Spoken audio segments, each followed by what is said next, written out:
Hi there, I hope you guys are doing great. In this video, we are going to see how we can detect the outlier using the z-score value. So before we jump into the detection of outlier, I just wanted to give a very quick recap that what we understood in the previous video. So previously we found that what is an outlier, how it is detected programmatically and visually, and we also understood its importance. So one very cool way of detecting the outlier is using z-score. This is widely used in the industry and this can be used programmatically so that the processes of identification of outlier can be done automatically. Okay, so what is a z-score? It is basically the number of standard deviation a value in the data is far from the mean of a given distribution.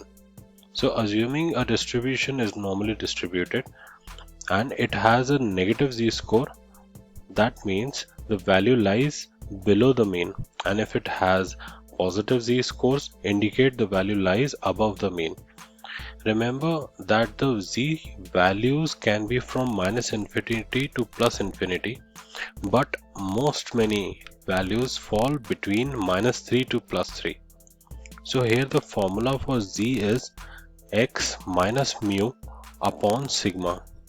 So here x is nothing but the value in the data or in the numerical variable, and mu is the mean of that numerical variable, and sigma is the standard deviation of that numerical variable.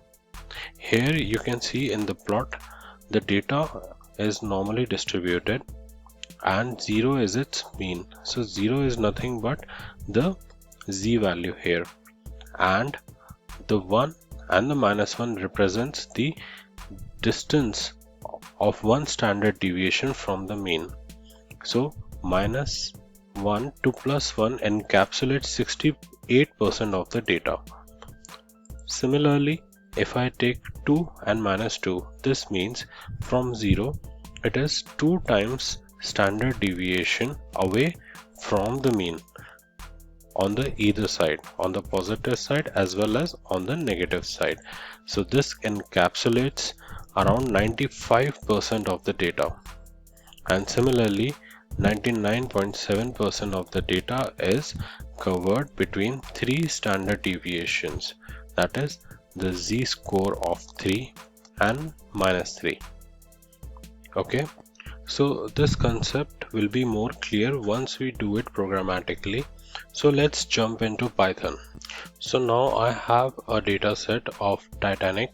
So we have various columns. For our analysis, we can take the fair numerical column and we will be detecting the outliers in the fairs. Okay, so we already know that the formula for z-score is the value in the fair column minus the mean of the fairs divided by the standard deviation in the fair column. Okay, so now we are going to calculate it. So what we are going to do is, first let's see, we'll be calculating the mean. I'm just taking the mean from the fair column, then we'll be calculating the standard deviation, and then we'll be putting these values in the formula, and I'm going to use the lambda function to execute it and create a new column, that is z-score fair. And let's just check this column and we see that this column is nothing but the z-score of the fair values in the data set. Okay, now let's just plot a distribution plot and also draw a vertical line at 3 as well as at minus 3, so that we come to know where our data is lying and is it outside the 3 standard deviation or it is within that, because the values which are outside 3 is outliers. So here we see the data is skewed, it is right skewed, but there are few values which are outside 3 z-score. That means these values are outliers, and we see very few values which are below the mean, and we do not see graphically that there is any value which is less than -3. So any value which is less than -3 would be considered as inlier, and the values which are more than 3 standard deviation are considered to be outliers. Now moving on to the next step, let us create a condition that we want to identify those rows which are beyond the 3 standard deviation of the fair. So I just kept a condition greater than 3 of z-score fair, and we see all this data. This data is having outliers in their fair.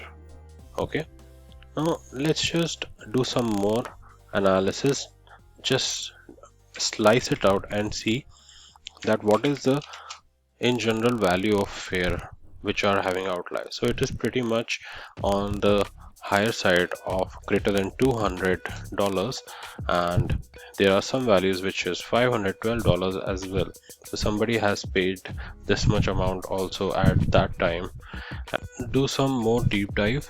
Let's see what is the mean age, and then we will see the mean age of the people who have paid the outliers fair. Okay, so now the average age, overall age is around 30. Okay, but we want to know for the outliers the amount that the fare was paid by those people, what is the average age for those people. So I have just kept a condition same as we did before, greater than 3, and I am taking the age column and its mean. Let's see. So we see that there is around 43.8 years of age average for the people who have paid the outliers fare. Okay, which is around 13 years more than the overall average age. Let's see with one more perspective. So there is a column, you will see class, P class. So this is nothing but people who have traveled with a particular class. So if it's first class, then people have definitely paid higher amount, and if it's second class or third class, people might have not paid that much amount. So we just want to know what would be the class in which overall people have traveled. So if I take for the whole data, that is for everyone, it is 2.26, means it's a mixed bag, but it is skewed towards 3. So most people have traveled with second class or third class, and the first class are pretty less, which is obviously the case in most of the scenarios. But let's just see about the class, mean class for the outliers data. Okay, so we see that for the outliers fare, the class is always 1. So the mean is coming 1. That means they all traveled with the first class. So this was a bit of identification of outliers for the fares. We did it using example. We did it using the z-score value.